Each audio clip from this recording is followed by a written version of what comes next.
Alright guys and girls, Shardy back for another update as promised, and basically this update is just a quick look at my tank in a bit more detail. As my last one just skimmed over things a bit, but yeah, so I'm just going to show you some of my fish again and the corals, and have a look at this new African angel that you can see here at the bottom right. But before I do that, I just want to show you something that a few people were asking me, which was what happened to my powder blue tang. And so basically what happened was this. He was completely hounding my regal, and just to a ridiculous stage where I couldn't get any footage of it actually, but I've never seen like two fish move around a tank so quick in my life. My regal here is basically stuck in this corner and will not get out, and as you can see, just like went for the glass there. The powder blue is just up for it big time, and you know there's no way for my regal to live. So after about an hour of catching, which people say isn't actually that long, even though it's a bit of a pain in the arse, I managed to catch him, and as you can see here, he's looking very, very stressed out in the corner in this bucket. So he went back to the shop, and that was that really.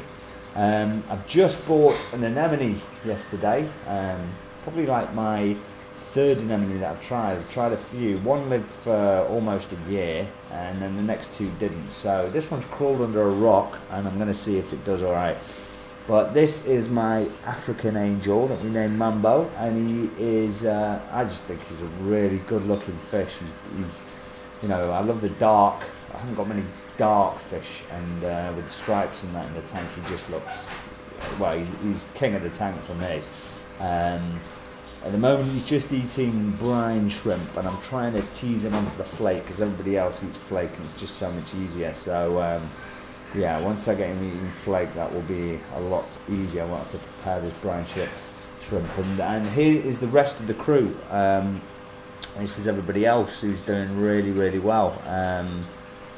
Deaths wise, haven't had any, apart from a couple of antheas that died, which, to be honest, they need feeding so much, those antheas, that they're a bit of a pain. I can't be feeding my fish like 3-4 times a day, because that is just you know, complete hassle, and I like things to be as easy as possible. So this anthea's made it and is surviving, the one that you saw earlier on, but everybody else is doing absolutely great, you know, absolutely no problems. Regal's growing like crazy, which is one of the reasons why I chose the regal over the powder blue, because it's nice to see the fish grow in your tank, and the powder blue wasn't really going to grow much more than it did, even though it's very, very healthy and nice. It's my little flame hawk fish in the corner there, we mustn't miss him out, he's a little character.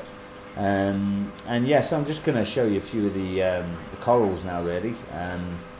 Don't ask me the names of them, you know me, I'm not really, you know, I'm not so good on my corals, and I don't think I ever will be, because I'm not that, you know, fussy about knowing the exact names. The important thing is that they do well and grow, and I think if you keep all of your tank parameters stable and nice, and you've got good light flow, then you know, it doesn't really matter too much what they're called, as long as, you know, they survive and grow and do well, which is what I'm interested in. That toadstool you just saw is doing better now that I've just got this anemone started to come up a bit more, because the clowns aren't hassling the LPS anymore. Same with my Duncan, that was retracted in because the clowns were hassling it too.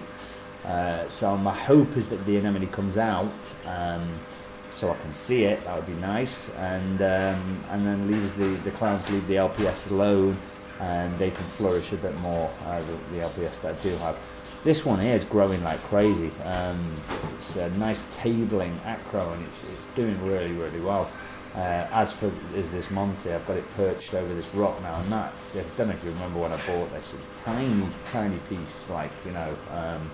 And now it's just grown absolutely huge. I've heard that Monties do grow fast anyway. Just picked this one up yesterday. Don't know what it is, but looks very nice. Looks great at night as well under the blues. This is my zoas I've had for ages. They grow really well. In fact, they're spreading on quite a few rocks around the tank actually, so they're doing very nicely. And these mushrooms are just a bit of a waste of time. People say they go mad in a tank, but they don't mind at all. They just kind of survive really. This one's growing well after it did have a few problems when one time when my tank temperature dropped with a power cut, a few corals suffered, and that was one of them. This one I've had since the beginning. Not great colour on it really, but you know, it's doing well, so leaving it alone. This is a nice one, nice purpley blue, which looks nice in the blues as well.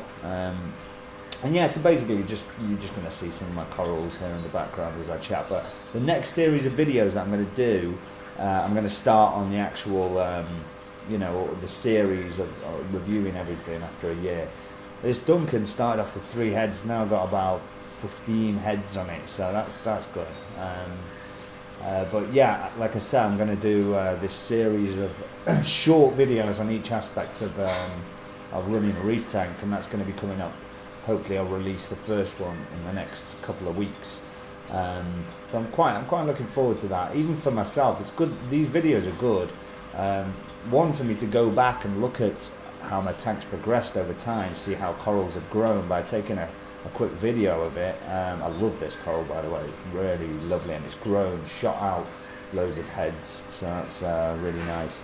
But yeah, like, it's very good for me to come back and see how corals have grown, see how the tank's doing, and just for me to do a recap and a kind of assessment of each part of the reef tank is going to be good for myself, you know, to solidify what I've learnt, and so that you know, I can you know, keep up my knowledge in this hobby and just see what works and what doesn't. And it's really all based on keeping a very, very low maintenance, low hassle reef tank. And I think that, and for me, that's what this has always been about, with the automatic water changes, with the LED lights, so you don't have to change bulbs, for the deep sandbed, so you don't have to clean the sandbed. For all of these things, I've gone for the thing that's going to be the easiest. As far as protein skimmer goes and things like that, we'll talk about that in more detail and what I think about those, you know, in these future videos, and whether I feel it's necessary. I'm doing some tests not running the protein skimmer. I've also done some tests forgetting about the bio pellets, phosphate reactor.